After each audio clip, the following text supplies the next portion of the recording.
In preparation for the 1999 update, Trinity saw a round of changes to her kit, bringing her up to par with modern frames for the current era of Warframe. Gotta sell those Gemini skins somehow, right? Trinity is the archetypical healer Warframe, with a kit focused around providing healing, energy, and damage reduction to her team to keep them all upright. This most recent round of changes for Trinity have mostly been focused on quality of life tweaks than any direct number changes. So, with that being said, let's take a look at the new Trinity, how best to build her, and how best to use her. Trinity's old passive made it so that you could revive allies 25% faster and from 50% further away. In other words, she didn't have one. Due to how prevalent Last Gasp and self-revives are in the current era of Warframe, you very rarely actually saw any benefit from this. Her new passive instead grants all allies within affinity range, including herself, 50% of her maximum energy as bonus health. This passive is something, while added health is always nice at lower levels, and leans into Trin's more supportive and team-oriented role, but the issue I take with it is that this passive is still as useless as her old one. Okay, so using unmodded Trinity Prime at rank 30, she has 266 max energy, which means that her allies get an extra 133 extra health. Now, if we are to use Primed Flow, that would bring us up to a total of 682 max energy, resulting in 341 max health.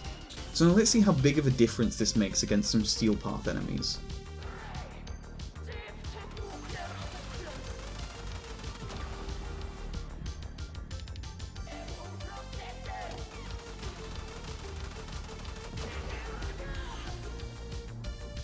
You see what I mean when I said she functionally has no passive? I'm sure while in normal star chart an extra 300 health can make you basically immortal in some lower level missions, but that's not what this video is about. If I wanted to clear the base star chart, I'd use Thermal Sundered Titania to just clean through missions. I honestly wish that Trinity had a similar passive to Citrine in that she could provide health over time to teammates or even get some sort of buff based on the amount of health or energy restored to her squad. Let her have some form of reward for helping her team that helps Trinity directly compete for damage and kills. Plenty of other Warframes passives reward them for playing as intended, Nida's help. Look at what they did with Nyx's new passive. That all being said, let's look at her first ability, Well of Life. You target an enemy with 100 meters moddable by range, and convert them into a beacon of healing for you and your team. This lifts the target for 20 seconds moddable by duration, and these enemies shed a zone of healing in a 20 meter radius moddable by range. While you are standing in this radius, it heals you for 100 health per second modifiable by strength. You can also damage the lifted enemy to regain 1% of the damage dealt, modified by strength. While in this radius, you are also immune to all status effects, and if a status effect is negated, it'll launch out a wisp that flies towards a target and deal 10% of their maximum health as true damage, bypassing all resistances. Keep in mind that boss enemies will only take 5% of their maximum health in damage. If an ally dies in this radius, they negate the bleed out entirely, and instead gain 5 seconds of immortality, after which you can't revive another ally in this way for 60 seconds. And you can have 3 enemies lifted at any given time, which lets you have a really nice area coverage of this immortality field. This healing is weird. It's one of the rare instances of having an uncapped healing rate for things like objectives. These include rescue operatives, spectres, covert defectors, and defense objectives. This can make it really useful if you're struggling with a particular mission to keep the objectives alive. Well of Life's Augment, Pool of Life, impounds even more on the healing aspect, but adds some energy generation effects on top. When your marked enemy dies, it will drop 4 health orbs and 1 energy orb. Pretty simple. Now, is this good? No. Can you use it? Yeah? If you really wanted to, you could run a Trinity knockdown build using Arcane Eruption to consistently CC enemies by knocking them down, or using Equilibrium and Purple Shards to maintain your energy economy, but if you wanted a serious build, I would advise you steer clear. The rest of her kit does a much better job of health and energy sustain than Pool of Life can ever provide anyway. The best way I would recommend to use this power is to throw it up, have it always active, and if in case you or any of your allies go down, it can pop them back up immediately. Moving on to her most infamous ability, Energy Vampire. Trinity marks an enemy within 100 meters moddable by range to start emitting pulses of energy for her and her allies. This effect lasts for 9 seconds moddable by power duration, and emits a pulse of energy in a 25 meter radius moddable by range every 2.25 seconds, which scales inversely with power duration. This pulse will restore 25 energy moddable by strength. During this time, the target is constantly under the staggered condition and are unable to move and attack. With each pulse, the enemy takes 6.5% of their current health as true damage, which bypasses shields. So the lower the health of the target, the less impactful this damage is. Recasting Energy Vampire lets you target a new enemy, but the effect ends on the previous. Killing the affected enemy causes all of the pulses to be released in one huge burst of energy.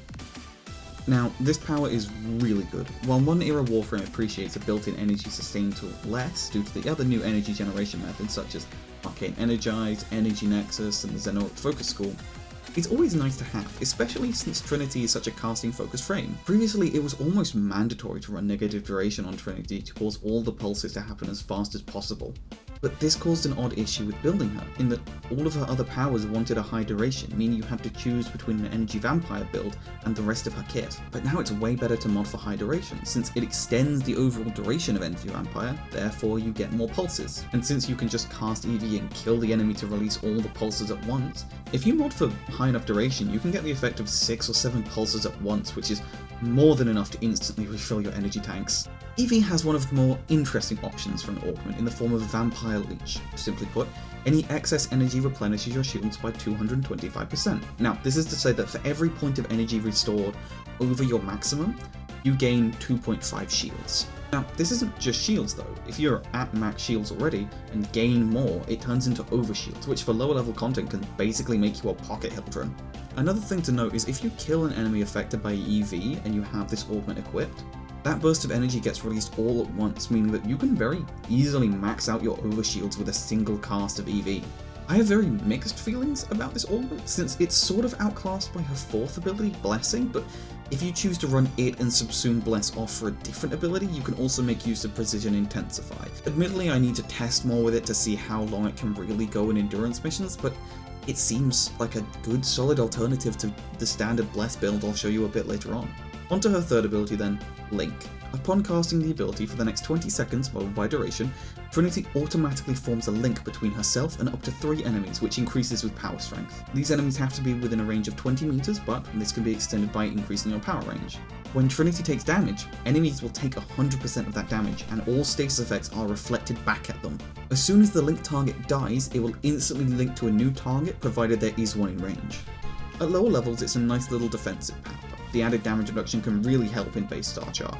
But at higher level, it's just status immunity without needing to be within your Well of Life, allowing for a more mobile playstyle. Speaking of, you can actually link to your Well of Life targets, which causes the damage reflected to hit them, which results in a healing pulse to emit because they took damage, which is a neat little synergy. Where this power gets really interesting though is its augment, a baiting link. Put simply, enemies affected by the link suffer 60% armor reduction modified by strength. Unfortunately, this is just an armor strip and has no impact on shields.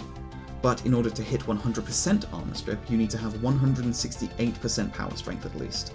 This augment is very strong. While yes, it means that your link targets die faster, it's still good to have since it lets you get through hordes of foes even quicker. I think the main draw was to weaken foes so they die to the reflective damage faster, but honestly, having a full armor strip linked to a power which provides damage reduction and status immunity for the cost of 1 mod slot is well worth it. Hell, other frames tend to run dedicated secondary weapons and 2 Archon shards just to get a same effect. So having it all rolled up nice and neat into a single augment slot is really good for build making. Finally, we have Trinity's 4th ability, Blessing.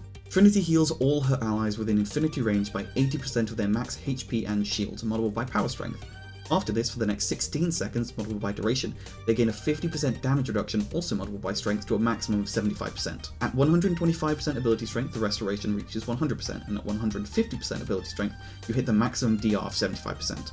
Bless is the better form of healing I talked about earlier when discussing Well of Life, as not only does this provide a full heal and also grants you damage reduction. While yes, Well also provides you with status immunity, Link does as well, which you're going to have up 90% of the time. Blessing has a okay augment. It's called Champion's Blessing.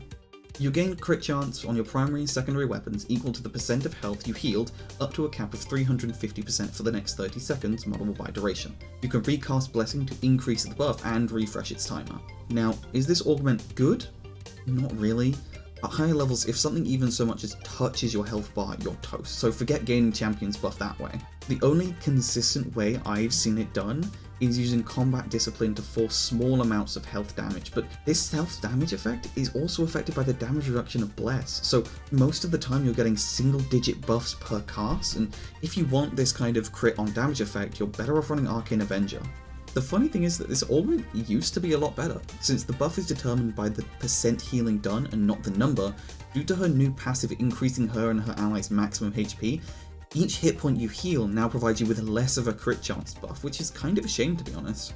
I talked earlier about how Giving Trinity a passive that incentivizes her to heal her allies and support them with energy by giving her some form of buff would be a good idea, and I guess that Champion's Blessing is DE's attempt at that, but it really falls flat given that it doesn't counter for Trinity's major form of support being energy. If this was a passive augment similar to Nidus' Abundant Mutation and instead granted you the buff whenever you healed your ally with any of your abilities, or even granted them energy through Energy Vampire, I could see it being a really good use for her, since it would encourage her to play correctly to support her team with energy and healing. But in its current state, I really wouldn't recommend it. These changes for Trinity I would say are on the whole good. Well is now actually worth casting for the self-revive insurance policy, Energy Vampire has only gotten better now to how well it scales with duration. The number of linked targets now scales with power strength, meaning that it's more consistent. And Blessing's damage reduction persists during the recasting animation, which I'm not sure why it didn't before, but it does now. So let's talk builds. I've got 3 for you here today. One focuses on using Blessing to shield gate and abating link to armor strip. The second uses Energy Vampire to stay alive and have subsumed off the fourth to buff your team more, and the third is a health tanking setup, using all the fun damage reduction tools you've come to know and love. Starting off then with our shield gating setup, first we're running Growing Power, Power Drift, Blind Rage and Transient Fortitude along with Molt Augmented for more power strength. A lot of her powers scale really well with strength, so we are cranking it as high as we can go. Next up we are running Overextended and Stretch for range on Link to ensure we are always getting the most out of abating Link, which we're also running on this build. Then Prime Continuity and Augur Message for more power duration. And finally Rolling Guard for when our shields break, letting us cast Blessing in peace. The second arcane slot is really dealer's choice. I've run Avenger, Fury, Rage, Rise, but I've decided on Aegis for even more brain dead survivability. As for shards, I'd recommend 2 casting speed shards, 1 Tau energy max shards, 1 Tau strength shard and 1 normal strength shard. You can of course run 2 Tau strength shards, but 1 Tau and 1 regular is what you need to hit the benchmark for allowing Link to hit 7 targets instead of 6, so it's just a slight optimization. As for our Helminth, I have subsumed off Well of Life since it adds nothing really to the build. We're already status immune thanks to Link and we aren't using health to survive anyway, so I've replaced it with Wisp's Breach Surge. This build already wants high strength, range and duration, which coincides with the stats that Breach Surge wants, so it seemed like a good fit. It also further improves your damage since these sparks have a really high multiplier on them, and also helps with survivability since if enemies are blinded they can't attack you or break your shields. This has been my favourite build so far for Trinity, and it's the one you've been seeing in the background footage for most of this video so far, and I'm really proud of it. Moving on to our Vampire Leech build, we are once again running Growing Power, Power Drift and Blind Rage for strength, letting us get even more energy back and therefore more shields. Vampire Leech and Rolling Guard for survivability. Stretch is on here for more range, Prime Continuity and Augur Message for more duration to allow us to get even more pulses out of Energy Vampire. We're also running Abating Link again since we are well above the cap to get full armor strip and it helps us improve our damage a little bit further. And the arcanes are same as before. This build also benefits from strength and shield, so they seem like a good fit to keep. For our Subsume slot, I've replaced Bless with Roar for a damage buff, and I'm using Precision Intensify to increase the damage even higher. I figured that if you're already spam casting Energy Vampire to maintain your shields through Vampire Leech, you may as well spend that energy on something, so Roar seemed like a good fit. It's a really strong buffing tool that allows you to support your team a lot more. Our final build is the Health Tank, which focuses on using Link, Blessing and Well of Life to keep us alive.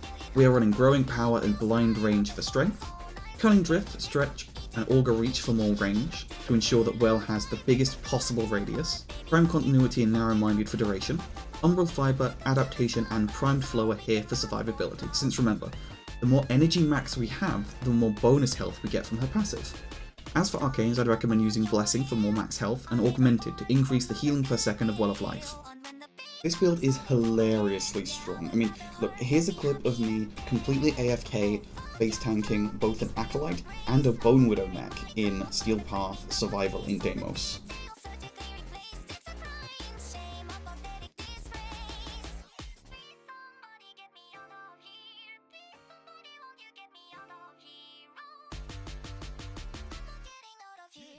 So, that's the new Trinity.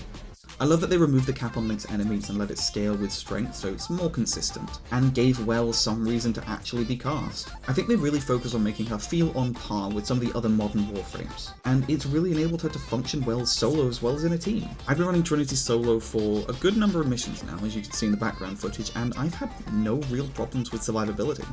While she lacks any innate damage tools, that's what Helminth's is there for. Using Wisp and Roar to help really buff up your damage is kind of what she was missing in her kit. With that said, I just wanted to say thank you for watching, I really appreciate it, and I will catch you in the next one.